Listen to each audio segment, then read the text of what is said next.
Welcome to the Attractions Group podcast. I'm Don Helbig alongside Ryan Sir. This is episode number 42 for us. You can follow us on Twitter. It's attractions_GRP. Follow us on YouTube. Subscribe, please, to our YouTube channel. And you can listen to the show on all your favorite podcast apps. We also have sponsorship opportunities available for the show and our pick six. Ryan, 42 episodes. How you doing? I'm doing pretty well, and I am officially geeking out for today's episode because I am so excited about this. But you know what? I'm gonna pass the buck. We've got a special third guest host tonight because we have a very special guest. So we've got the proprietor of the Attractions Group on here, David Detling. David, why don't you tell us what we got going on tonight? Yes, I'm in the third chair. Thank you, Ryan. Yes, we actually have a very special guest. Either you know this person or you don't. There's really no in between. If you participated in the Tuesday morning water cooler talk in the mid 1990s, you definitely knew who the guy was. If you read in my social media posts in the past week, you knew also. But in the 1980s, he was and I might be corrected here if I get the progression correct, but he was a meat salesman. Commercial landscaper, might have got those two backed around. TV ad sales executive, Ken Doll interviewer, broom salesman, commentator, third string, then turned executive producer, on-air personality, author, television producer, co-host of the popular 83 Weeks podcast, and last but not least, a WWE Hall of Famer. Welcome, Eric Bischoff. Eric, how you doing? Good. You know what all that means? It means I can't hold a job. You've gotten promoted a lot. No, that was a pretty good job. You know, the meat salesman thing, I'm going to let that one slide, but I was actually a sales manager for a food processor. Not quite the same thing. The landscaping thing that happened, you know, for while I was in college and decided to drop college and start my own landscaping construction business, and it took off. Became the third largest commercial landscape and construction company in the state of Minnesota, and any number of other things. I get bored easily, so I just move on to the next project. Just keep going. Just keep going. Well, Eric, for those who don't know, how did you go from being an on-air personality to a big wig at Turner Broadcasting? Oh God, I don't even know. Well, I do know. You know, for the for the same reason as I had all of those different jobs throughout my life, and I joke about, you know, I get bored easy and all that, but that is the truth. You know, I broke into the wrestling business, as David mentioned, back in 1987. Didn't have any desire to get into the wrestling business. I never thought I would. The thought had never crossed my mind. But as so often happens in life, I just coincidentally ended up in a meeting. Not coincidentally, I asked for the meeting, but made a random call. Ended up in a meeting. I was pitching Vern Gagne on a project I was working on. He bit. We engaged and did a little business together. But during the process of doing that business together, Vern offered me a job to handle their sales and syndication. And I didn't even know what syndication was. So I had to get an education. A guy by the name of Mike Shields, who's no longer with us, but a very, very talented guy. Mike Shields worked for another promoter by the name of Jerry Jarrett for a long time. Mike was really well-versed, well-rounded in all the different aspects of wrestling production and promotion. Mike, I think, saw something in me. I'm not sure what. Maybe just because I was a hustler, still am, but even more so then. Youth, you know, I was 32. And Mike offered me a job and trained me, taught me about the television business, taught me about sales, taught me about syndication. I learned about Nielsen and how all that works and why it's important and how to talk to television executives, um, local station owners, executives there, program directors, and so forth. And my job was basically to convince local television stations that weren't carrying wrestling within the 5-state area of Minnesota, because that was Vern's territory back in the territory days. My job was to convince them to carry Vern's professional wrestling show. And I learned a lot working for Vern. I learned the fundamentals. You know, once I got pretty comfortable with sales and syndication, I did quite well for Vern. I started working sponsorships And Vern had never had a sponsor before, which blew my mind, right? Because Vern, the AWA was very, very successful in the Midwest. There was a point in time when the AWA was probably WWE was probably better, bigger in the 70s and early 80s, but that was primarily because the Southeast just has a higher density of population, and it's a lot easier to tour in the Northeast than it is in the Midwest, where cities and towns can be 200 or 300 miles apart.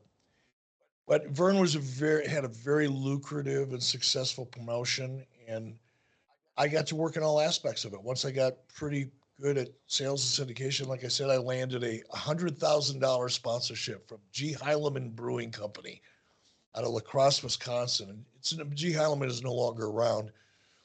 But at the time, what Heileman did was they bought up a lot of small breweries, like in Texas. They owned Lone Star Beer, for example. In Washington State, they owned Rainier. They owned a lot of regional brands, and they just kind of aggregated them under one brewing umbrella called G. Heileman Brewing Company. So I landed that sponsorship. I actually promoted an event. The very first event I ever promoted was because I landed that sponsor. And I promoted a touch football game between the AWA All-Stars and a whole bunch of other people. And the other people included a lot of, celebrities, local celebrities, but also some great athletes. Chuck Foreman, who I think was a running back for the Minnesota Vikings. In his day, one of the best for a couple of years. Dave Casper, I think it was a lineman for the Oakland Raiders. He played with us. Bob Lertzema, you probably never heard that name, but Bob was he was a lineman for the Minnesota Vikings, and a whole host of others like that. TV personalities, local radio personalities. And we ended up putting like 10,000 people in the Metrodome, which is where the Vikings played. So that was my first experience in promoting, and I kind of dug it. So I started promoting small events, Mason City, Iowa, Dubuque, Menominee, Wisconsin, small little markets, but it was a great learning experience. And I eventually was able to sit in and learn. I grew up watching, I'm 68 years old this month. And when in the late 50s, early 60s, mid 60s, when I was a kid, impressionable, television was still relatively new, especially where I lived, because I lived in a lower middle class part of Detroit. And, everybody worked in factories, and you had one TV. There were people, I had friends that I went to school with that didn't have a TV. Just more of an economic issue than anything that I grew up in. So TV was still like a big deal, at night. We'd sit around, my mom, my dad, my brother, sister, and I, and, after you eat dinner, sitting around that television set was like, you did that every night, man. It's part of your bonding experience, I guess. So I was always fascinated, though. I couldn't figure out how television works. Like, how the hell do you get this? How do you get the sound? How do you get the imagery? How does it, it's kind of like a microwave oven. Do any of you guys know how a microwave oven works? No. No. And very few people do. And that's kind of like the way I felt about television. It's like, wait a minute, I watch this thing every day. It's such an important part of our culture. I don't know how the damn thing works. So I had to figure it out. So I started at night, because Vern did a lot of post-production at night. A guy by the name of Joe Chupik, actually, was the director. Mike was the director. Joe was the head of production. But Joe would edit, late into the evenings and duplicate tapes and all kinds of stuff. And all that was like a mystery to me. So I sat in and just watched, and eventually learned how to edit and all the things that go along with post-production. I never did it for Vern as part of my job, but I just had to know how it worked.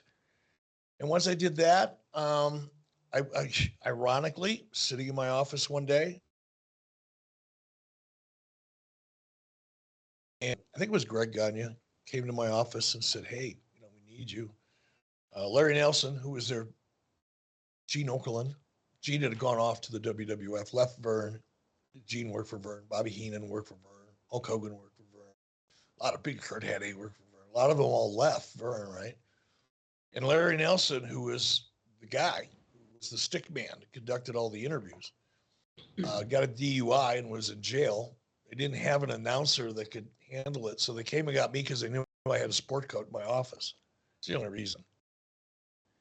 And I was the only other warm body there, to be honest. So they came and got me and got through the day. I'd never done it before. Didn't know what the hell I was doing. Scared to death. Intimidated by a room full of 40 or 50 wrestlers who were all laughing at me as I'm struggling through this process. Got through the day. Went, okay, never again. They'll find somebody to hire. They'll find somebody else to hire. And they did. He lasted about a week and brought me back. And they found somebody else. He lasted about a month. Fired him. Then they hired somebody else. Actually, the guy they hired third, his name was Ralph Strangis. Like me, had never really done any broadcasting before. Was trained by Vern and went on to become the play-by-play announcer for the the Minnesota North Stars, who evidently was sold to Dallas. And Ralph was the play-by-play announcer for the Dallas North Stars for the longest time. He may still be, for all I know. So there you go. That's how I made my way out of Minnesota. I got hired by WCW as an announcer. I was hosting a show Monday through Friday on ESPN. So I had some visibility, and by that time I got decent. I wasn't good, but I wasn't horrible. I was somewhere between horrible and good, as far as on camera.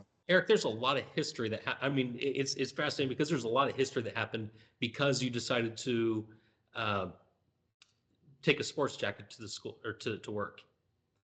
And it is just fascinating. It's just a chance decision that you made. Yeah, I say, David, I tell my kids this all the time. I try to encourage younger people.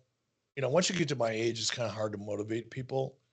It's hard to motivate a 68 or 70-year-old. They're just kind of set in their ways. But I have found that throughout my entire life, it's undeniable. It is a truth that the most valuable opportunities that come your way are the ones that you never saw coming. You're in the right place at the right time. Timing is a big factor for everything, right? And I just happened to be in the right place at the right time and had the right personality or the right energy or whatever. And yeah, had I not gone to AWA, had I not pitched that silly thing I pitched to Vern, had I not done a lot of things, I don't know what would have happened with WCW. I think it probably would have evaporated long before it did. Yeah, well, one of the questions I had, and this follows with that, I think I had that later in the questions, but how did you convince executives in the Turner organization to take, in your words, a third string commentator and make him the head guy? How on earth, were you just a person with an idea? Were you just a, take us through that. What? Yeah, I mean, and again, part of that is timing, right? And I had been working for WCW for a couple of years by this point. I think I went to work for WCW in '91 as a talent, third string announcer. I was a backup to Tony Schiavone and Jim Ross. I did all the things they didn't have time to do. That was basically my job. And I was thrilled with that job, by the way. Because the part I left out is for the last 6 months or a year of working with Vern, the last 6 months for sure, I didn't get paid. So, I had a house and 2 young kids. I had a mortgage. I lived out in the country of Minnesota, and everybody, I don't know if you guys seen it or aware of it, but a lot of people heat with propane. Big propane tanks, and truck comes out and fills it up once every couple months. Well, I couldn't afford propane. I was so broke. My kids were eating rice and beans, basically. Not able to pay my bills. They were repossessing cars out of my driveway. IRS was breathing down my back, big time. They actually showed up at my house. It was crazy. I owed them like 20 grand, and you would have thought that I owed them 20 million. But it was a tough time for me. So when I got the call to go to work for WCW, Jim Herd hired me, and it was like my salary then was $70,000 a year. This was in 1991. And I thought I won the lottery. I thought I was like the richest person I knew. And in some respects I was, for my age, like a lot of my friends were, making 45, 50, 55, 60 grand a year. And I had one friend who was an attorney and he made 75 a year, but he was an attorney. And I thought to myself, man, I'm making attorney money. I should have never graduated high school. Legitimately, I can't believe they let me graduate because I didn't go. I just didn't go.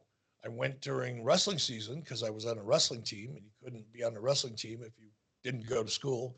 So I showed up for classes during, I started going to classes about a month before wrestling season, 3 weeks before wrestling season, and then make the team. And I'd go to classes during the season. And then once season was over, I was gone. I was working. I had 2 part-time jobs all through high school. So that's why I never went. But I did, and to get that job offer from Jim Herd in WCW for 70 grand a year at the time, I needed the money so badly. It was a lot of money to me. And I only had, I'd leave my house Sunday night, fly to Atlanta, work on Monday, sometimes work on Tuesday, and fly home Wednesday.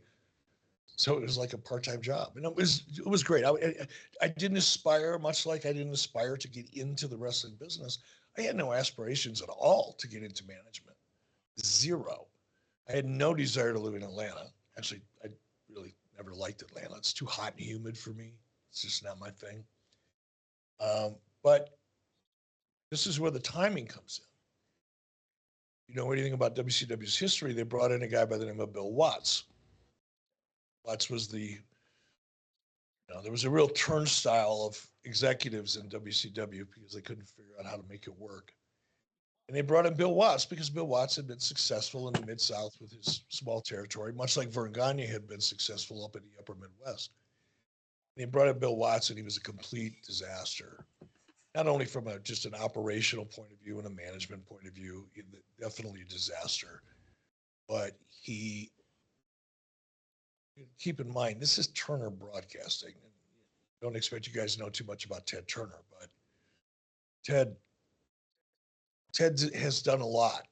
He's still with us, so I'll speak about him in the present.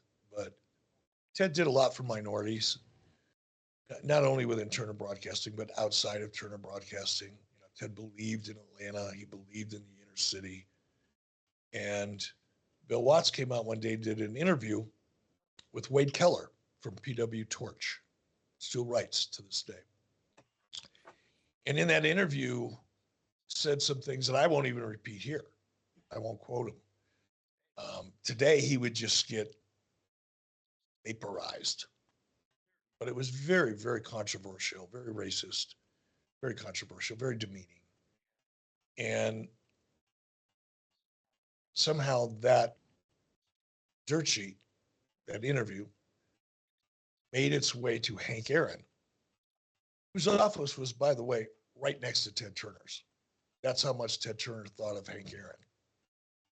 No, it wasn't right next to it, but it was very, very close proximity, probably 45-second walk. Ted thought a lot of Hank Aaron. Hank Aaron was very much involved with the Atlanta Braves at the time, and one of the most wonderful people I've ever met, by the way, a genuine, classy, brilliant guy in his own way. But that interview made its way to Hank Aaron, and it had made its way to Ted, and then Bill Watts got fired. While all that was going on, WCW was hemorrhaging money. They weren't really making much to begin with. They were only grossing about $24 million a year. And they were losing $10 million a year in the process at that time. So things were so horrible at WCW that the Vice President of Human Resources, a guy by the name of Bill Shaw, took over WCW temporarily. It was never meant to be a long-term thing. He was the Vice President of Human Resources at Turner Broadcasting, so he had another job. But because of the things that had gone on in WCW, not just the Bill Watts thing, but there were other things, lawsuits, and a lot of them were just stupid. But nonetheless, Ted finally got to the point where he said, look, Bill, either find a way to turn WCW around and at least get it to break even, and figure out how to keep us out of the headlines, or we need to pull the plug. So Bill Shaw called a meeting right after they fired Bill Watts, called a meeting for all the employees. I was one of them. And basically said, here's the deal. We don't turn this thing around in relatively short order, Ted is going to pull the plug. Now, the reason that's so important is because the entire executive committee at Turner Broadcasting wanted to pull the plug on WCW 3 days after Ted bought it. Nobody in the Turner executive team, I mean, I'm talking about the rarefied air, the head of finance, the head of legal, the highest ranking people in Turner Broadcasting wanted to pull the plug on it. But Ted fought it for years until the Bill Watts thing happened. And that's when Ted said, okay, we either fix it or we pull it. So all of us in WCW were under a lot of pressure. And we're fearful. And that's when Bill Shaw said, we're going to hire an executive producer who is going to be in charge of the television product, because Turner Broadcasting is a television company and WCW is a part of a television company. And we're going to quit treating wrestling like wrestling has been treated for decades. And we're going to treat it like a television product. And we're going to hire an executive producer to do it. I kind of like that. It was good to hear, because we were evolving, taking a step forward. But at that same time, because I didn't like Bill Watts at all, I despised him, actually. He was a bully. He treated people very badly. He was he's a big guy. He was a real big guy. He was a professional wrestler. He was notorious for being a tough guy, but he was actually a punk. He was actually a bully. In my experience, and I've had a lot of it in this area, people that are bullies and push people around and try to intimidate people are generally the most insecure people you'll ever meet. And I grew up in Detroit. I've been through all that. I can read people in that regard really, really well. I just saw him as an insecure bully that people were afraid of. So before he even got fired, like months before he got fired, I had started developing a television show for kids live action game show. It was basically how would I best describe it? It was before Nickelodeon stuff came out, but it was essentially, I would take kids and they would be coached by a wrestler, and they would compete in a lot of kids kind of quasi-physical competition. Not like wrestling or anything, not contact, but we would just kind of create, it was called Kids Team Challenge. And I actually sold it to Fox. I created this thing. I never created a television show before, but I created this thing and went out to Los Angeles with a guy by the name of Jason Hervey. Jason Hervey at the time was on a hit television show. He's won multiple Emmys, is now in the Smithsonian Institute of Television, by the way. But he was a star of a show called The Wonder Years at the time. And he was also dating Missy Hyatt. So he'd come out from LA to have some fun with Missy and hang out. He was and Jason still is, a huge wrestling fan. Jason and I got to be friends and acquaintances.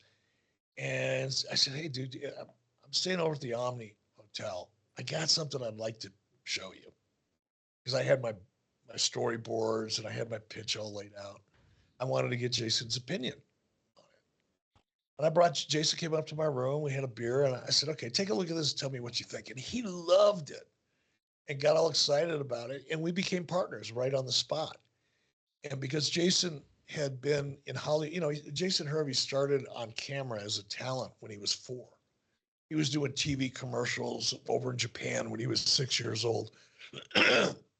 He did, I don't know how many movies he did, like Pee-wee's Big Adventure and Back to the Future. I mean, he had done some substantial stuff.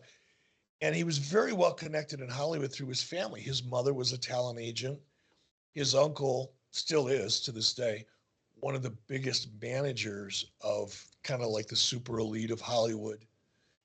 I don't know if he manages these people. When I say manages, I mean manages their money, their finances. Clint Eastwood, Barbra Streisand, that that level of. So Jason had access to just about anybody. And with Jason, we set up a pitch meeting with a lady by the name of Molly Miles. Molly was the head of programming for Fox back when Fox had a children's block on Saturday morning. They don't anymore, but they did that. So we went and pitched Molly, and she loved the show. She loved the idea.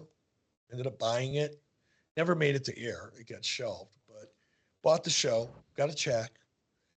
And that just made me go, you know what? I'm going back to WCW, Bill Watts, all the bullshit. I didn't see any future in it for me. I really didn't. And financially, I had kind of got caught up and was in pretty good shape. You know, wasn't rich by any stretch. I wasn't making that much money. I think I got a raise or two along the way. I was probably making about $1.25 in 1993, which is still a lot of money. Don't get me wrong. It was a lot of money, but back then it was a lot more money. And I was able to pay off all my debts and get caught up and put some money in the bank, and I didn't feel pressure anymore. So I told my wife, I said, I'm going out to LA, and my intention was to try to become an independent producer in LA. That all went down about 3 or 4 months before Watts got fired. So once Watts got fired, and then Bill Shaw comes in and says, we're going to hire an executive producer. Cool. I didn't even think about applying for the job at that point. And Bill said, if any of you think, if you know someone, if you can recommend somebody, you guys want to put your name in a hat, feel free. So I went home. I told my wife, I said, why not? Well, if I get it, I get it. If I don't, I don't. I'm going to go to LA anyway. I've got a show sold to Fox because it was still viable at that point. I had nothing to lose. I said, screw it. I'm going to throw my name in the hat. So I did. I had my first meeting with Bill, and it was more of a get to know each other because Bill didn't know who I was. Bill went from human resources at Turner Broadcasting to now having to get to know people in WCW. So the first meeting was very, let's say, standard, get to know each other kind of meeting. But I made it through that, and he said, okay, I want you to come back. This was like a week later, I got a phone call. So, okay, come on back. Let's have another meeting. And I went, wow, I got a shot. And I brought all the artwork, all my storyboards, all my pitch material that I used to sell that show at Fox, I brought with me. And Bill Shaw asked me, he said, okay, what would you do differently with WCW?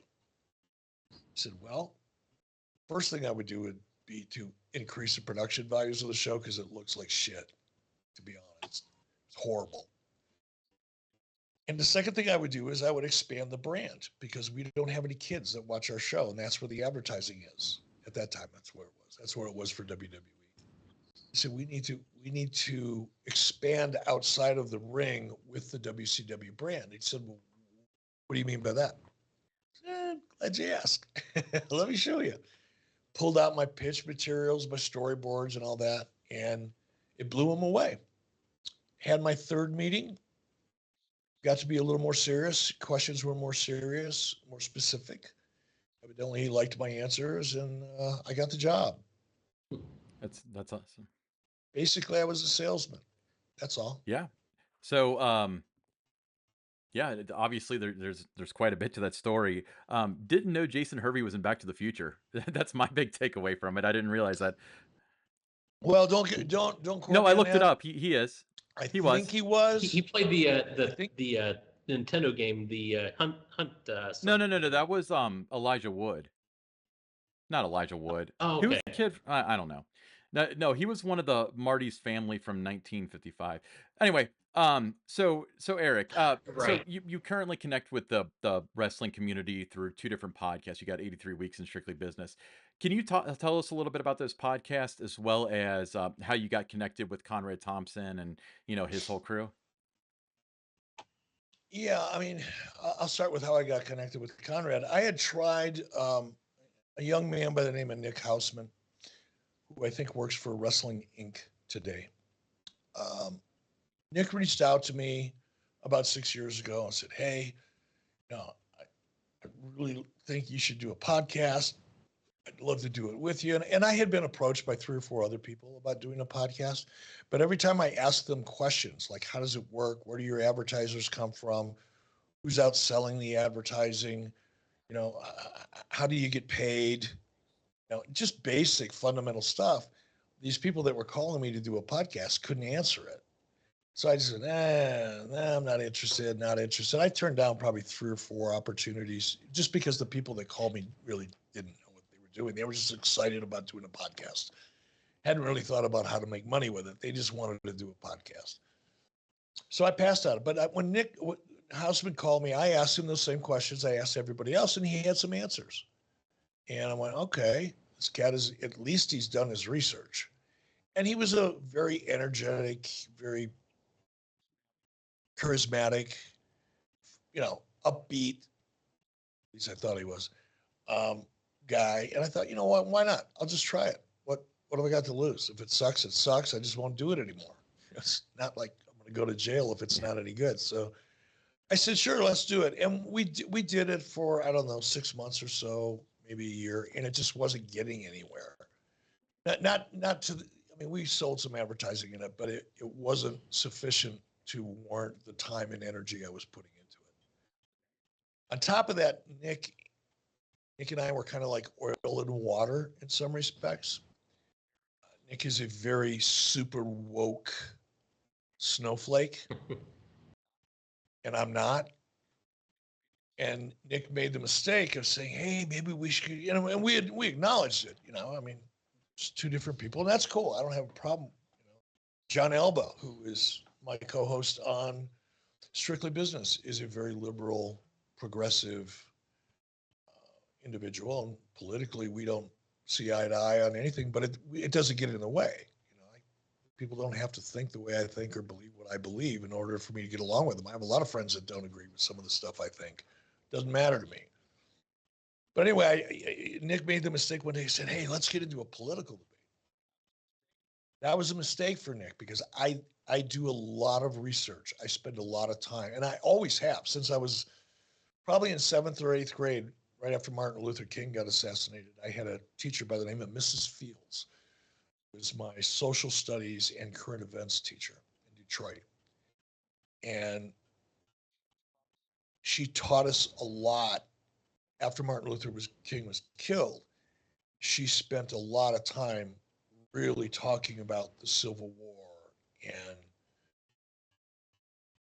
the efforts to bring equality to the Black community and all that. And she took us on a trip to, oh, what's the name of that museum? I can't believe I can't remember the museum. Doesn't really matter, right? It was Greenfield Village. There's a museum that's still there to this day. And the chair that Abraham Lincoln was sitting in when he was assassinated was on loan and was in this museum. It was in a glass case, so you could see it. You could walk right up to it. You could touch the glass case. And I stood there for the longest time and just appreciated or absorbed, I guess is a better word. Here I am, this kid in Detroit, standing next to the chair that Abraham Lincoln was assassinated in. And Mrs. Fields, I never even knew her first name, but she inspired me to really become interested in current events. And that was just the catalyst. There was a lot of, we'd find things that we were interested in that were happening in our local community and cut out the clippings and then bring it to school, and we would all discuss it. And students would share their opinions or ask questions, and the teacher would guide all that, Mrs. Fields. And from that point forward, I keep myself pretty well immersed in current events. I was like probably the only kid in high school that was like, couldn't wait for all the stuff that was going on with Nixon. Every time they would have a hearing or something on television, I'd drop whatever I was doing, to check out Watergate coverage. I was 17 years old. All my buddies were out chasing girls and getting high and doing the things that 17-year-old kids do, and I was at home watching the Watergate hearings. So when Nick said, let's get into it politically, okay, we'll do that. Nick didn't really spend a lot of time learning, understanding. He was all emotional. It was all emotion for him. There was no logic or knowledge. It was just emotion. And we got into it one day, and I think I broke him because he didn't know what he was talking about. And of course, I was just grinding him into the dirt because I thought that's what he wanted, that controversy. And after that, he was broken. And we decided, this is probably not the best idea.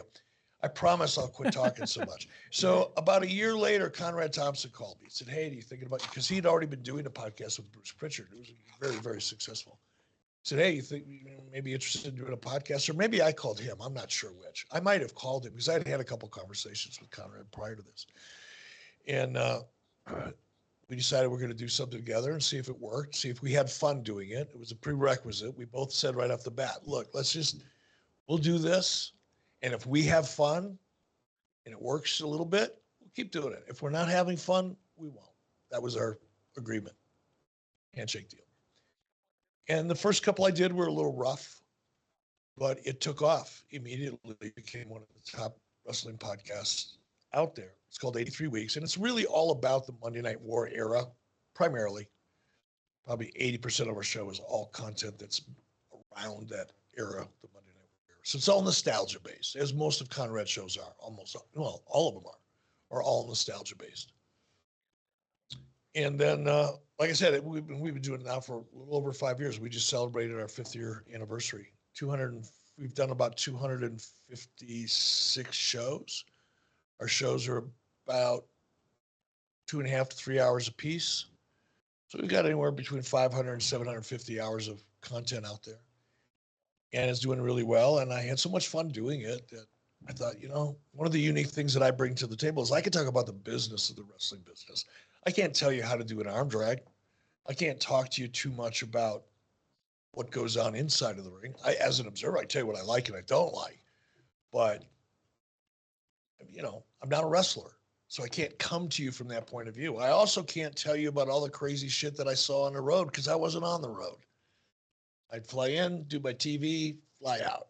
I didn't travel like wrestlers do. You spend 10, 15 years in a car full of guys running around the country. You're going to have a lot of great stories to tell. And I didn't have any great stories, but I had a unique insight as to the business. And I accomplished some significant things along the way, like beating WWE for 83 straight weeks, for example. It's how the show's title came about, by the way.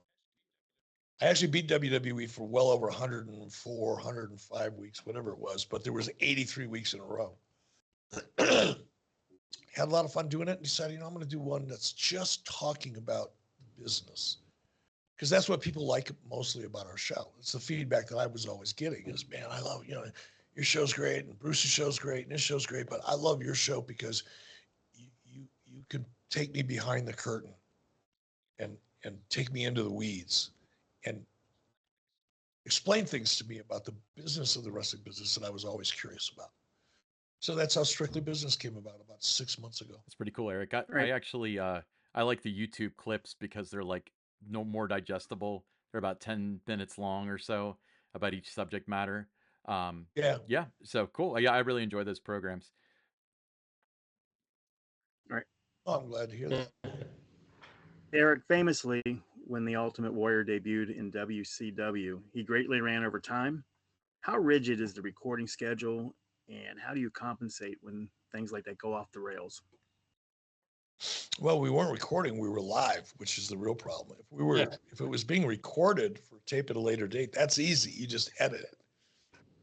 But we were live, and yeah, he went. I think that interview was scheduled for like 7 minutes, which is a long promo. 7 minutes is forever. Unless you're really, really, really good and you have something really, really interesting to say, 7 minutes is a freaking lifetime on camera. And Warrior came out, I think he went a little over 25 minutes. Now, the problem with that is you have commercial breaks scheduled throughout the 2-hour show. And in order to fit all of the commercials in, you have to stay within your allotted time. Now, you can go over a little bit here and there, and it always happens. You know, if David and I are in a match and we're sitting back in the locker room getting ready, and we find out, oh, we've got 7 minutes for this match. Our jobs are to hit 7 minutes, not 6 minutes and 50 seconds, not 7 minutes and 30 seconds. You're supposed to hit 7 minutes. Now, it's almost impossible to do it consistently right at 7 minutes or whatever the time frame is. But you got to get close. If you're a pro, you're going to get close every time. And the reason that's important is because you only have so many commercial breaks that you can fit into a 2-hour show. You got to get all those commercials in because that's what pays the bills. But you also want to leave enough time for the rest of the segments to be what they're supposed to be. So if someone goes over a minute or two, guess what? The next match is going to be a minute or two short. You're going to have to take it out of somebody. So the match that follows, the person that went a minute or two long ends up being cut by a minute or two, where the wrestlers that are involved in the match that ends up getting their time cut are not going to be happy about that. Number one, they've laid out a match that was designed for 7 minutes or whatever their time frame was. Number two, if you're taking time out of their match, what does that mean? That means they have less time to get themselves over. They have less time to do the things that they thought they could do to help improve their storyline or the audience's reaction to them. So that was a problem. But for someone to go over like 16 minutes was a nightmare. It was a freaking nightmare. Oh man, yes. I'm guessing you had to rework everything with that, didn't you? Yeah, there was some major reconstructive surgery All going on live on backstage Monday as a night. result. Anyway, so your first book was titled "Controversy Creates Cash," which I recall back during your first reign as Raw GM on screen. That was kind of like a theme you were going with, which you played off the book and so forth. In the real world, does controversy create cash, or is that strictly limited to wrestling kayfabe? Are you kidding? Look at the news. Look at 24-hour cable news. It's all controversy. It's not news. There's no information coming your way. Not real information. Not both sides of a story or new information. It's all designed to create emotion. In fact, not long ago, a couple years ago, I did a TEDx talk.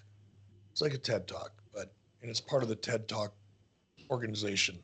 Not even sure what the X stands for, but I did a TED talk. You can look it up, Google it. It's pretty interesting, actually. But I talk in that TED talk, I talk about how television news is more like cable news is more like professional wrestling than professional wrestling. It's the controversy and finding ways to push people's buttons, to create fear, to get them angry, to divide them, to create good guys, bad guys. That's what cable television is. It's all it is. Can't stand it. It's freaking horrible. You watch today. Here's as an example. I don't want to go too far into politics, but this is just a reality. You have today a news conference where the president of the United States is accused, and not only accused, there is evidence, hard, cold, factual evidence that the Biden family has received $10 million in payoffs from foreign entities through Hunter Biden. Only one cable outlet covered it.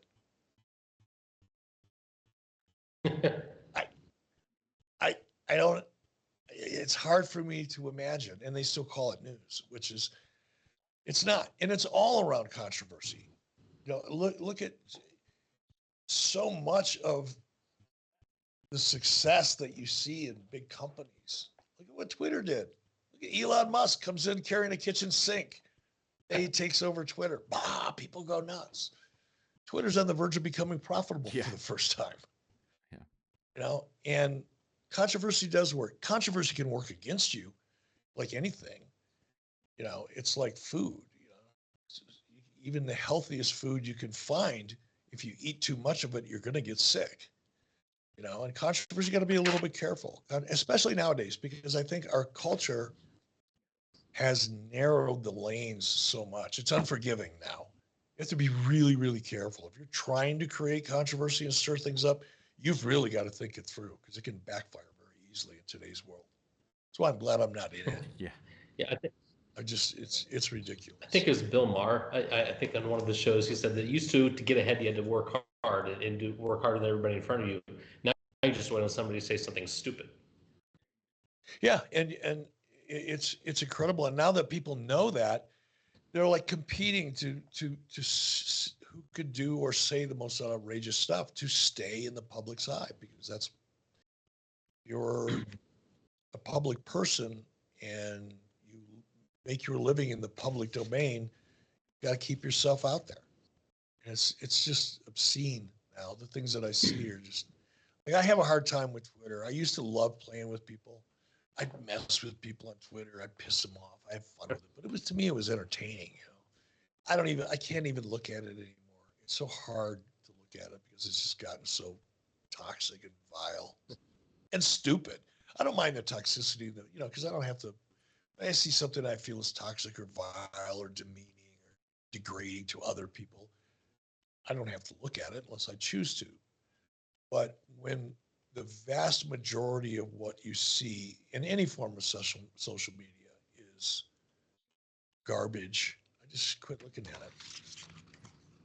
it. Eric, I want to go in a different direction real quick, because this podcast is directly positioned to people in the attractions industry, and that's like Disney, Cedar Fair, Kings Island, Universal. So a lot of people are going to listen to this, or part of that industry. Either they attend a park a lot or they work for one. By the way, Molly Miles, who worked at Fox TV and oversaw Fox children's programming, ended up at Universal Studios several years later. We're talking about 4 or 5 years later. She was the VP of operations at Universal Studios in Orlando, Florida, which is the reason why WCW ended up shooting a lot of our shows down there. So, little tidbit there for all your attractions. Now, but there's actually a lot of parallel situations that you found yourself in at Turner, in some of the large scale mergers that happened in the industry. AOL-Time Warner got so large that everything sort of collapsed in on itself. You had a front row seat to that, and a lot of the things that you did were affected by that. Similar thing happens to a lot of the organizations in the attractions industry. Back at the turn of the millennium, Six Flags went on a buy and binge. They bought a bunch of smaller parks. Yep. And then a few years later, they had to sell them. And a lot of them, there's literally nothing left of them other than some scorched ground from where they used to sit. Paramount got involved in the game. They had Paramount Parks, found out it was a little harder to operate than they thought, sold it. And then CBS got involved in that, and they sold the portfolio to Cedar Fair. And I think it was a year or two later, I think even SeaWorld had put a bid out to Cedar Fair. It was an unsuccessful bid. I can't imagine a merger that size would have went well. But what was your experience during that time when you were working for Turner? Because a lot of things came in there and completely changed the environment. You were running a very profitable end of the industry, or of their company at that time, and people could say you're indirectly affected by it, but if I'm correct, I think you're. Oh, we were directly directly affected affected by by it. I am absolutely convinced. And by the way, if you're ever really interested, a friend of mine by the name of Guy, he became a friend because he wrote this book. His name is Guy Evans, and he wrote a book called Nitro: The Incredible Success and Inevitable Demise of Ted Turner's WCW. I think that's the name of it. He was actually my co-writer on my book. His book is the only book I've ever read that accurately and in phenomenal detail. He did over 120 interviews with people, not only in WCW, that was actually a small part of them, but he interviewed key people that were so far above me on the food chain at Turner Broadcasting at the time, and got their points of view on the merger and what happened in WCW. Cannot recommend that book highly enough. I really encourage anybody that's interested in not only wrestling and the wrestling business and WCW's part in it, but more importantly, how mergers work. Not how they work on paper, how they work in real life. That merger was a disaster. In fact, I've read in several different publications where it is considered the worst merger in the history of mergers. I mean, AOL, you can't even find it anymore. It doesn't exist. And Turner Broadcasting was such a successful, entrepreneurial, mercurial success. You know, Ted invented 24-hour cable news. CNN was a juggernaut around the world. It was the standard. Now it's in the toilet. And a lot of it has to do with the merger. That's where it all started. So not only was WCW affected, but a lot of the companies, a lot of the divisions of Turner Broadcasting were devastated by that merger. It was a disaster. And imagine this. It's 1998, August of 98. WCW is making, projected in August of 98, we were probably projected to do about $350 million. Remember when I took over WCW, they were grossing 24 million and losing 10. By 1998, after I'd had control of it for about 5 years, we were generating $350 million plus dollars in revenue. And depending on whose accounting you choose to believe, somewhere between 50 and $80 million in profit. So that's what I'm doing in August of 1998 until I get a phone call to come to a meeting. Now, this is pre-merger, right? Time Warner was already there. But now, Time Warner, Turner are prepping for the big play, that being AOL. So I get called to a meeting. I go in. Now, keep in mind, I was a character on television. I had hair down to here, probably had 3 days of growth of beard on, and I drove my Harley to work that day. Ted Turner's car was parked in his spot, and I was like 4 spots down from Ted. Ted used to drive a Ford Taurus to work. He was like a billionaire back then. He drove to work in a Ford Taurus. That's how cool Ted Turner was. So I parked and it was a chopper. My Harley happened to be a chopper. So I pull up, I got jeans on, boots, hair. I go, oh, I got a meeting I got to go to. So I jump on my Harley, I go to Techwood, which is another facility down the road that I had to go to for this meeting. It's where, this is the original Turner headquarters, actually. So I go in and I walk into this meeting, and there's like 14 people sitting at a really long table. I only recognize 2 of them. I sit down, it starts out cordial, go around the room, everybody introduces themselves, tells me what they do for a living. Cool. Why am I here? I'm thinking, what the hell am I doing here?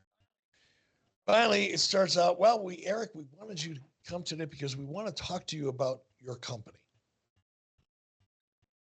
Okay. What do you want to know? Well, it's not that what we want to know. We want to change some things.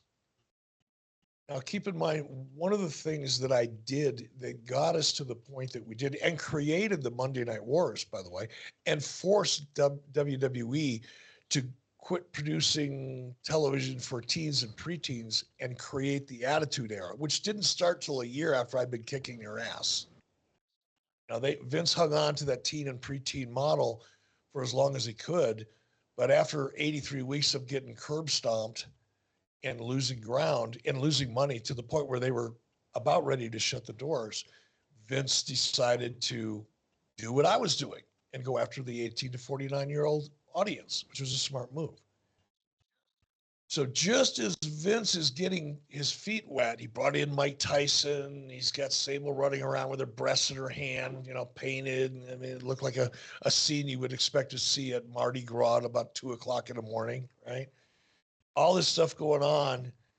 That's who I'm competing with now. So now we're both competing for 18 to 49-year-olds. This guy by the name of Joe Uva went on to become one of the most powerful people in television, by the way. He was the head of ad sales for Turner Broadcasting. I had never met him before. I didn't know who he was. He says, well, Eric, here's what we'd like you to do. We want you to make WCW family friendly.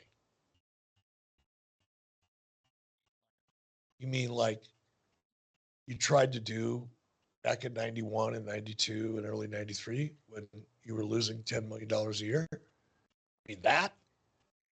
Yeah, Eric, that's what we want you to do. I said, Joe, I should have called him Mr. U because I didn't know how big of a deal he was. I really didn't. Or did I care at that point? I said, Joe, let me ask you a question. What night of the week is Nitro on? Crickets. He didn't know. Nobody in that room ever watched WCW. Nobody in that room knew anything about wrestling, knew anything about the history of WCW, had no idea how we went from grossing $24 million a year and losing 10 to grossing $350 million a year and delivering 50 million to 80 million to the bottom line. They had no idea. But they decided I was going to change the nature of my product. And I was going to change the audience. I was going to change the product to target a different audience. And I went home after that meeting, after that day. I went back to my office. I was like, what the hell? This is ridiculous. I was pissed. And I went home and I told my wife, I said, I think I had like a year and a half left on my contract at the time. I said, I don't think I'm going to do it. I think I'm going to give them my notice. They may or may not let me go, but I'm done. This is stupid. This will never work. This will crater this company. And I have a lot of faults. Like if we did an alphabetical order thing, I could pretty much fill that ticket. So I'm not suggesting that I'm the best human being in the world, but I am a loyal person. I am loyal to a fault. And it's like, man, I can't just quit. I'll just stay and fight, which is what I did. I fought Joe Uva. I fought everybody I could think of to fight. I argued with people I had no right to argue with. Head of finance. I mean, people that were really, they're on the executive committee. Like they pull all of the strings. I'm calling them out, making fun of them. And I did that because every time up until that point, every time there was a conflict internally, if I couldn't come to an agreement with my counterpart, somebody at TBS or somebody at TNT, for example, if I held my ground and they held their ground, we'd end up sitting in front of Ted Turner. And 99 times out of 100, I'm walking out winning because I proved myself to Ted. Ted loved WCW. Ted loved wrestling. Ted Turner would call me every Tuesday afternoon for a year and a half after the ratings came in, laughing like a college kid at his first frat party. He was so excited because we were doing so well. And because I had that, and I don't want to mislead anybody here, it's not like Ted and I hung out, we were social friends. We weren't. I only had a handful of meetings with Ted Turner through my entire career. Small handful, maybe 3 in total.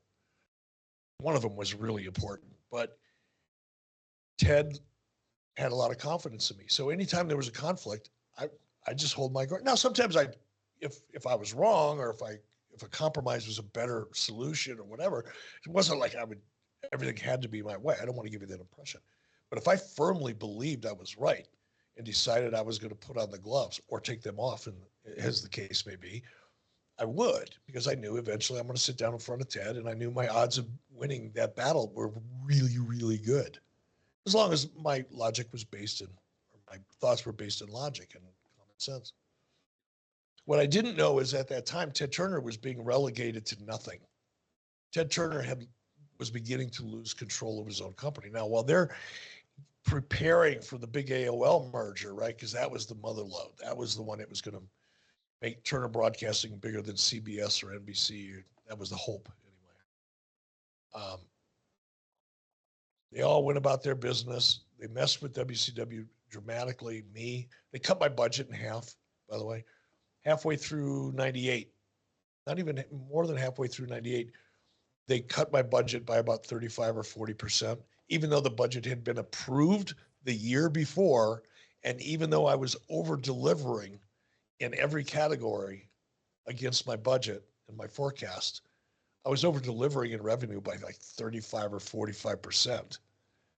But they decided to cut my budget because they wanted to allocate that money to other divisions that weren't doing well. So it was a disaster. And ultimately, if you read anything about Ted Turner, I think he had a biography, or it might have been an autobiography. Ted admitted he woke up one day after the merger and realized he didn't even have a vote. He was just a figurehead. I didn't know that. So while he's being relegated to being a figurehead, I'm picking fights with people that were so far up the food chain I couldn't see the soles of their shoes. And eventually I got fired as a result of it. Wow.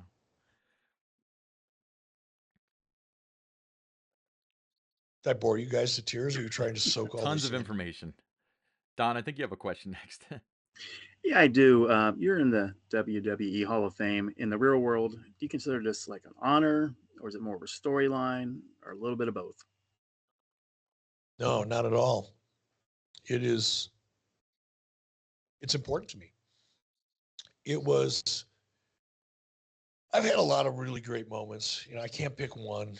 Depends on what mood I'm in. If I'm feeling really melancholy, a certain moment will appeal to me the most, or whatever. But when I got inducted, first of all, I knew it was coming. It wasn't a surprise.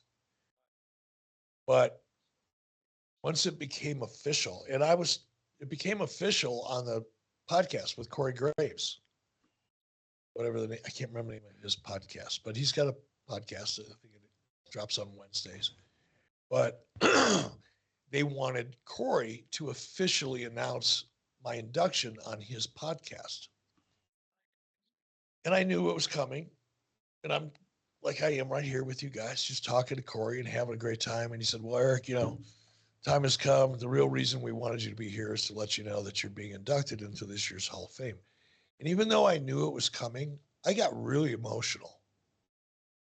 I could get emotional right now if I think about it too much. And it's just when you're acknowledged by your peers, I don't care what it is. No matter what line of work you're in, if you're working with a lot of the same people for an extended period of time, whether you get along with them or not, it's your family, And in the wrestling business, wrestlers are an unusual lot of people, and not unusual in a weird way, but they've got a very unusual life. They have a very stressful and unusual family life. They've got everything about the professional wrestling business is bizarro world. And some people make it out, have a great life. Some people don't, as we all have seen. And that's true in rock. It's true in music. It's true in Hollywood. It's, the performing arts, once you reach a certain level, is a very stressful way to make a living.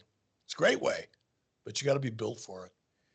So by the time, I'd been out of it now for a while and hoping to have been retired from the wrestling business, and to get that call and to be acknowledged by your peers, especially given the circumstances, I almost put Vince McMahon out of business.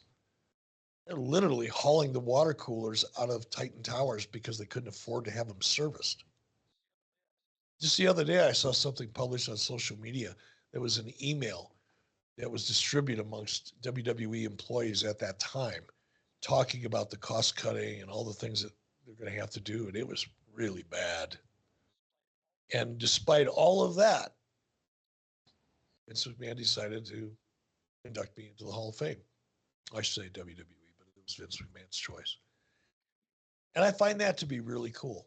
And it touched me. So when people ask me, because there's no physical Hall of Fame, yeah, whatever. But to me, to be, and you look at some of the people in the Hall of Fame, some of these people are legends. To be even included in the same sentence as some of those names, people that I looked up to and had respect for that achieved so many different things. It meant a lot to me. There was no storyline. Yeah, that's awesome. I actually, when you mentioned that, you almost put Vince McMahon out of business, and so when I remember watching live, I think it was like 2002 when they brought you in as the Raw general manager. I'm still trying to find my jaw on the floor from when you guys hugged and everything. You talk about something you never thought you'd see in your life. But I guess it's business when it comes down to it. Yeah, I never thought I'd see it either. I mean, not only did the fans never thought they would see that, but neither did I. It's bizarre. It was cool as hell. That was one of those moments. Like I said, there's different, and those moments can last a minute. They can last 7 minutes. They can last Absolutely. 10 seconds. Yeah. That was a moment when I came through that crowd and just, you could hear, I don't know how many people were in the Continental Airlines Arena that night, probably 12, 14,000. And you could just feel them sucking the air all out of the room. And, just like people were getting dizzy and falling over for lack of oxygen because 15,000 people sucked it all up all at the same time. It was a cool moment. It was very cool. And I had a blast working at WWE. I just had so much fun. Yeah, quite a bit went behind keeping it secret, but I'll relegate that to people purchasing Controversy Creates Cash because I want to be respectful of your storytelling ability. But anyway, moving along, so one of the ventures that you had post your primary pro wrestling career was you had Bischoff-Hervey Entertainment with Jason Hervey, who I wrote down to remind people that he was Wayne from the Wonder Years because I didn't know if our younger audience would know that or not. But you've produced such shows as I Want to Be a Hilton, Billy Ray Cyrus Coming Home, and my personal favorite one that you guys did was Hardcore Pawn Chicago. How did your experience producing pro wrestling translate to doing like the skill set of doing more mainstream typical reality television? It actually had producing wrestling and working with non-actors who were asked to act in wrestling, and learning how to do that. I mean, I became a better than pretty good. I think I was an excellent director of young talent. People that were nervous, insecure, didn't have any idea of how to come out and carry themselves in a promo. A lot of many wrestlers are really good at the actual wrestling part of being a professional wrestler. And they work on that and they work on that and they work on that. And then they get an opportunity somewhere. And then the minute you put a microphone in front of them, they just collapse, right? Because they've never done that or they weren't properly trained for it. So we ran into that a lot in WCW. Out of 10 guys that you'd put on TV, only 3 of them could really do an interview that wasn't embarrassing. And out of those 3, only one of them was really good. And I was forced to learn how to, and because I wasn't on camera talent, I could relate. I didn't start out being very good at all. I sucked when I started, but I had to work through sucking. And I did. And I became actually pretty good. I wasn't Jim Ross by any stretch. But when it came to, it was certainly not Gene Okerlund. Nobody ever will be. But I was pretty decent. But I had to learn that. And I think the process of learning that gave me the ability to communicate differently to young talent that was trying to learn because I knew what they were going through. And I loved doing it, by the way. I found it, to take somebody who wasn't really capable of stringing a sentence together, even when there wasn't a camera, and then get them to the point where they could go out there and actually be entertaining and do a great promo and enhance their character in the process. To be able to coach somebody through that or to that, I think is one of the most rewarding things about the wrestling business for me. I love coaching people like that, or directing them, coaching them, whatever, helping them. I love that part of the job. That's probably the only part of the job I really miss. That and the collaboration, the creative collaboration I miss. That's when you get the right people, and the chemistry has to be right. Otherwise, it's a disaster. But if you've got the right people in a room who are honest, can communicate, have thick skin, but are really creative, that's a blast, man. To collaborate in a room with people like that, especially if you're each strong in certain areas, so you can complement each other. Um, that's a really beautiful process, and I do miss that. But those are the only two things I miss about the wrestling business. Right. Eric, we know you're an outdoorsman. And besides that, do you and your family do anything else for fun, such as do you have a favorite theme park? You know, not so much now. Our kids are in their late 30s and theme parks are. Although we do have a new grandson, Waylon James. Hey, J, how are you, buddy? He's not listening to this podcast, but I have to say it anyway. Someday maybe he'll find it down the road. But That's right. I'm sure we will start visiting theme parks again. But the one that I want to go, there's two that I want to go back to. It's funny.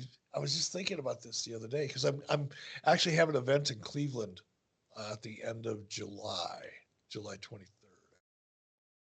And I used to have an aunt and uncle that lived outside of Cleveland. And they took me to Cedar Point when I was a kid. And I think at that time, Cedar Point had one of the biggest roller coasters in the country. At least that's what they said.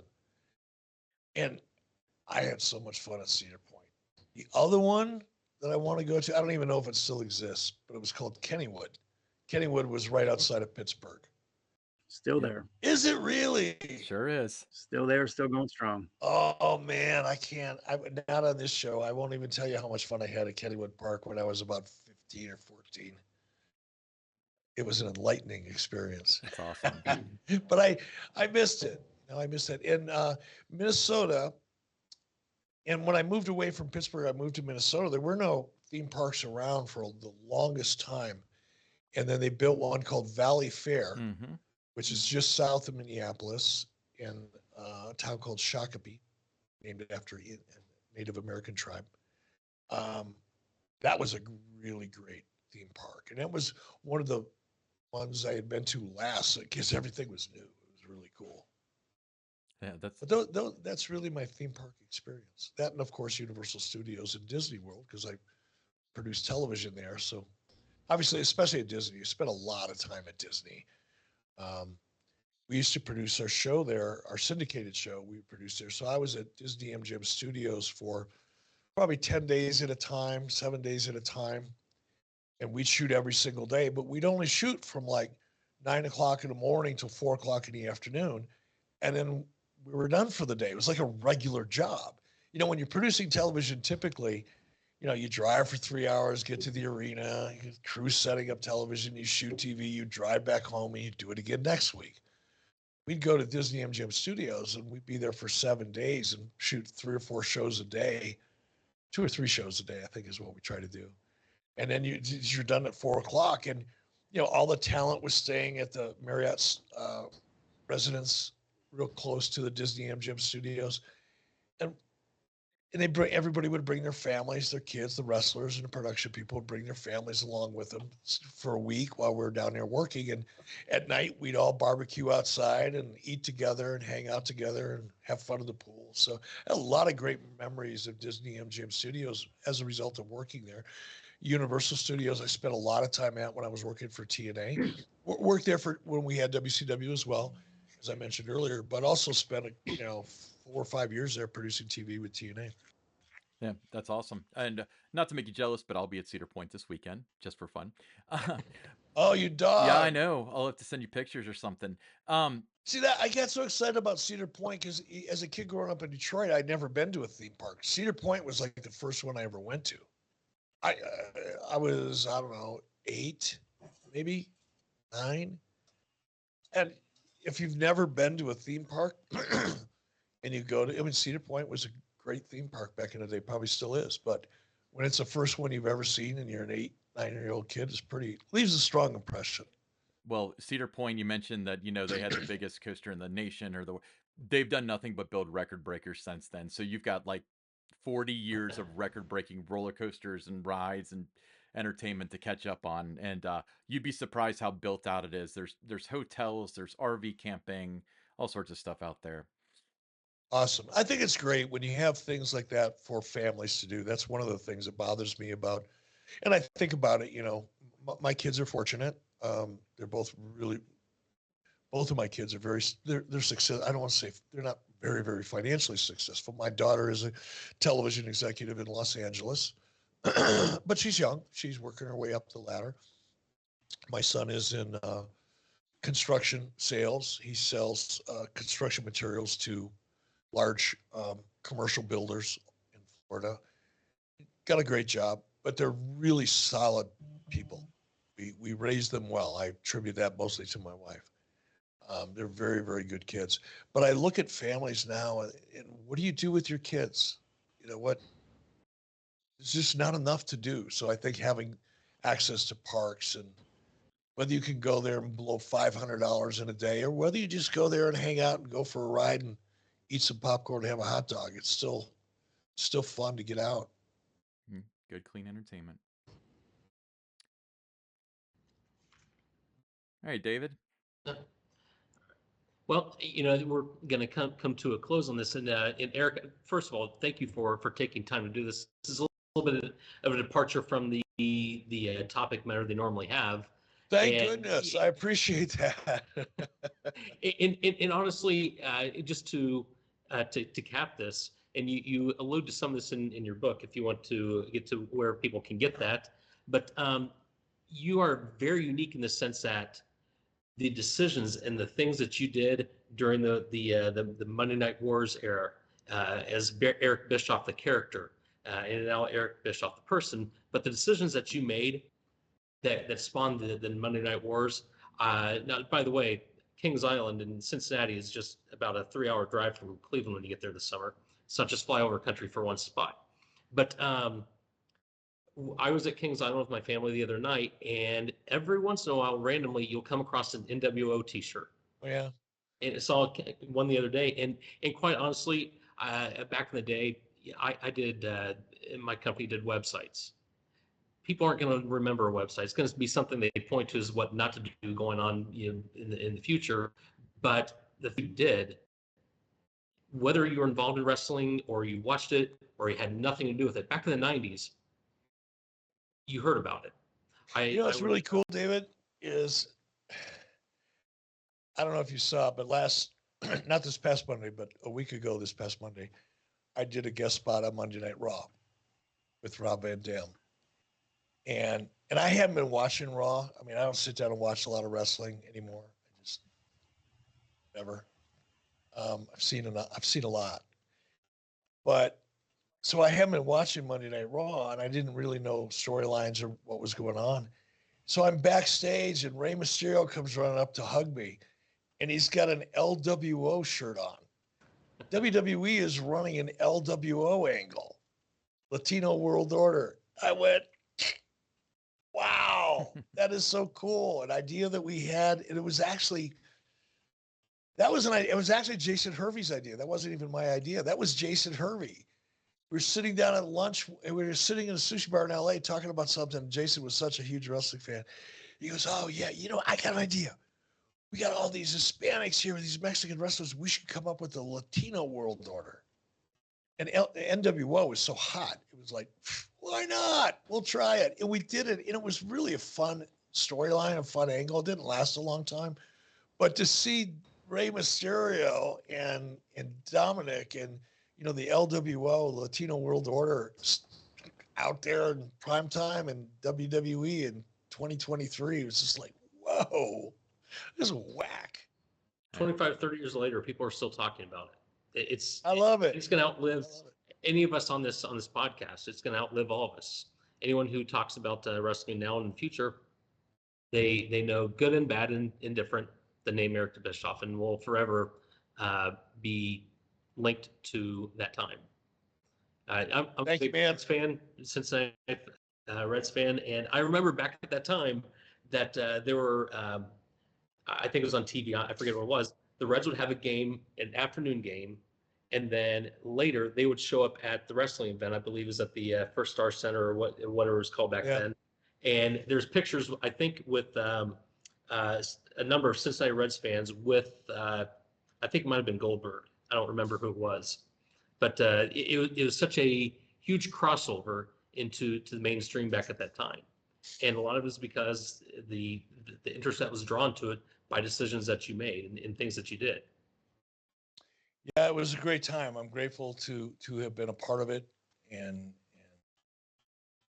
grateful that there are still people today that will come up to me at conventions or whatever. It's a funny thing, and I'm going to have to run here shortly because I have another call I have to make. But um, I was at a convention. I don't remember. Doesn't matter where it was. It might have been in Nashville, but about 4 or 5 months ago. I'm signing autographs, and I see this guy walk up that's about my age, maybe a little older, probably in his early 70s. He comes up, and with him is another guy who's about 38 or 40, and then a little kid. Kid's about 10. The kid comes up, says, "Hey, Mr. Bischoff, can I have your autograph?" Wait a minute now. There's no way. How would he know who I am? But his grandfather and his father used to, and now they go back and watch it on Peacock. And the grandson and the son, have become familiar with WCW and who Eric Bischoff was from back then just by watching Peacock. So it's like, man, thank goodness for Peacock and WWE and the OTT thing they did, because that footage is out there, and not for me obviously, but there's so much great footage and historical footage that I'm hoping 25, 35, 50 years from now people are still going back and watching it, because it's some classic stuff. Yeah, sure is. So, Eric, I know you got to go, but before you go, will you just let us know your social, your books, where to find you, your podcast? Just where can they find more Eric Bischoff? My social media, Twitter is about the only thing I do, and that's at eBischoff. My Facebook, I keep that to close family and friends, so I don't give that one out. Instagram every once in a while, the real Eric Bischoff, and that's usually my dog pictures and grandson pictures and non-wrestling type stuff for the most part. Grateful. The book is available at Amazon. You can find it there. And Controversy Creates Cash, I think you probably find that on Amazon too. Perfect. And your podcast, just one more time. 83 Weeks with Eric Bischoff. Anywhere and we're also on YouTube. You can go to YouTube and find us. And then Strictly Business. Also, Awesome. if you subscribe to 83 Weeks on YouTube, as a podcast, you'll automatically be notified whenever Strictly Business drops. We typically do that on Thursdays. Perfect. All right, Eric, thank you so much. We're going to have links to the books as well as the podcast that you have and so on in the description of both the YouTube video as well as the audio podcast. So thank you once again for being on the show. Really appreciate the time. Quite an honor. We've been looking forward to this for a long time. Thank you so much, Eric. All right. Thank you guys. David, thanks for setting it up. Good to meet you all. And sure we'll do this again down the road somewhere. I sure hope so. Thanks, Eric. All right. See ya. Well, that was certainly interesting. So now it's time for a segment that we like to call the Pick Six. Don,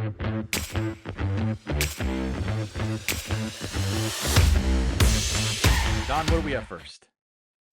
Well, the first story that kind of intrigued me, it was in USA Today. Twin brothers Derek and Doug Perry, they took their mom's love for roller coasters to the next level. They've ridden over 1,100 coasters. They're not slowing down. So they travel around. They had all these new ride openings and things. And for me, what caught my attention, I put my PR hat on, and I thought, if I was a PR director at a park and knew that they were coming to my park, how I would be able to leverage that to get the news media out to do stories on them. So that's kind of why it really, got my attention, was just that opportunity it presents for a PR manager, PR director, PR team, whatever parks they're visiting. Yeah. And I guess you're no stranger to this similar situation, Awesome. Cool. Yeah. I completely agree. Definitely interesting. USA Today picked it up, so it's clearly It's clearly a good story. Okay, so next we talked about this earlier with Eric, but Cedar Point just they opened for the season. I'll be there this weekend. They opened up their boardwalk along with their Wild Mouse coaster, which really looks really exciting. It's a Zamperla Wild Mouse custom design, and it's a spinner. Um, yeah, I mean, I'll have to report back next week how that is because I'm super excited about that, along with the pavilion. What are you most excited about? I always thought that Cedar Point, while it had great rides, kind of lacked personality, and I think this is going to be a huge step in the right direction for that. I mean, All right. that's my thought with that. Next up, Next up, Dollywood. Finally, Big Bear Mountain. It's going to open on Friday. So that wait is finally over. It's looked fantastic. All the photos and videos, of the construction and just guests that have been to the park this year. So I'm very excited that it's finally going to open. Looking forward to getting down there. What are your thoughts, Ryan? I'm really excited. That's my number one thing, my number one new attraction that I'm excited for this year. That, and then it's closely tied with the boardwalk at Cedar Point, but I think Big Bear is edging it out because that just looks cool. Yeah, just what a terrific fit for that park. We've always talked about, different, some rides are made for the thrill seekers. Other, rides are made for, families and friends and that to enjoy together. This is a ride that, a lot of guests, as long as you meet the height requirement, you're just going to have a great time on it. I completely agree. So, Great Coasters International for the next one. Like, what is the story number? We're not even doing that. Story number 4? Yeah, story number Number 4. 4, yes. They released some footage of Zambezi Zinger, which that's super exciting. It made its first test rounds a couple days ago, as of this recording. No word yet on the opening date, but I imagine it will be within a matter of weeks or so if they're at this point. But that ride looks really fun. Um, I can't wait to try the new Infinity Flyer trains. What do you think about it, Don? Same thing here with those trains. And, you look at Zambezi Zinger, from the renderings to the, just the photos and that I've seen of the construction. And then you take a look at that first test run that Great Coasters International did. It's going to be a ride that, number one, it's a throwback with the name to a popular attraction Worlds of Fun used to have years ago. So just that alone garners a lot of interest. But it's going to be one of those rides, you're going to ride it, you're going to come back in the station, you're going to want to get right back on and do it again. So very repeatable. I think they got a hit. I would be surprised if it wasn't a hit. What's number 5, Don? Dorney Park and Wildwater Kingdom, they begin the 139th season this weekend. 139 now. That makes them one of the oldest parks out there. So a number of events lined up this summer. 4th of July celebration. They got Grand Carnival coming there, a food truck rally, Halloween haunt, the Great Pumpkin Fest. Just a lot of fun to be had this summer. And, you grew up in, like at the Allentown area, even if you're over in New Jersey, Philadelphia, all those different areas around there. I mean, this is, history, tradition. You grew up with Dorney Park, and there's a lot of people looking forward to the opening this weekend. Yeah, and I mean, how old is it? 139. 139. That's 11 years from a milestone. And if that parent company does anything well, it's the milestone years, as we've seen for Kings Island, Cedar Point, and then this year it looks like Carowinds and is it Worlds? That's the other one that's turning 50. Worlds of Fun, Yeah, yeah. Worlds of Fun have fantastic lineup, so it's super exciting. So, I mean, I'm thinking 11 years ahead for 150, but I'm never not excited about the 150th celebration of a park. Yeah, and if you've not been to Dorney Park, you're listening to our show, definitely get out there. I mean, it is like a throwback, old school. It's going to remind you of what parks were, decades and decades ago. Before the big thrill rides and everything came out. Just so much history, tradition, great food. Allentown's a cool little town. You can find a lot of fun things to do around there too. So I highly recommend, if you like going to amusement parks, put it on the calendar, pick a date, and get to Dorney Park. Yeah, not that I mean, it has a hyper coaster and invert. Like it's got. Oh, it does. Yeah, it's it got does their have that, thrill but rides too. it's got charm. It's got charm, and it's got some of those old school rides you just don't see anywhere else. Yeah, anymore. sure does. The New York market too. So, if you're ever going to New York City or you wanted to go to Six Flags New Jersey on one trip or whatever, you could do that. All right, number 6. Are you tired of talking about this yet? Because we're going to talk about the surf coaster at Universal, or sorry, SeaWorld Orlando. Yeah. I am not tired of talking about it, just for the record. That was a trick question.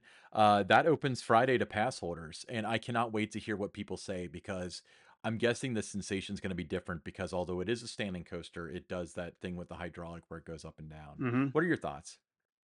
I'm looking forward to it, and same with you. I'm going to be, dialed in on social media this weekend just to see what everyone's thoughts are.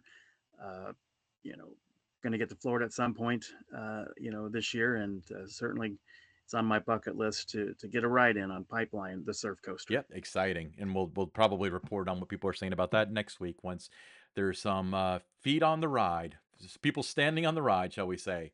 Well, anyway, thanks for bearing with us. This was a longer show. A lot of cool information from Eric Bischoff. Once again, thank you to Eric for being here. Make sure you check out his podcast, 83 Weeks, as well as Strictly Business, which you can find on your favorite podcast apps. We're going to link to his books, Controversy Creates Cash, as well as Grateful, in the description to both the YouTube video as well as the podcast descriptions.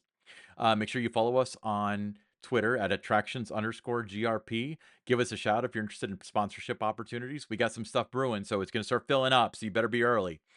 And make sure you hit that subscribe button, hit that like button, and follow us on your favorite podcast apps. Don, any final words of wisdom? And just get out to one of your favorite parks this weekend and have some fun. I am going to do that. I'm going to go to Cedar Point. All right. Well, thanks for listening, everybody. Remember, controversy creates cash. Good night.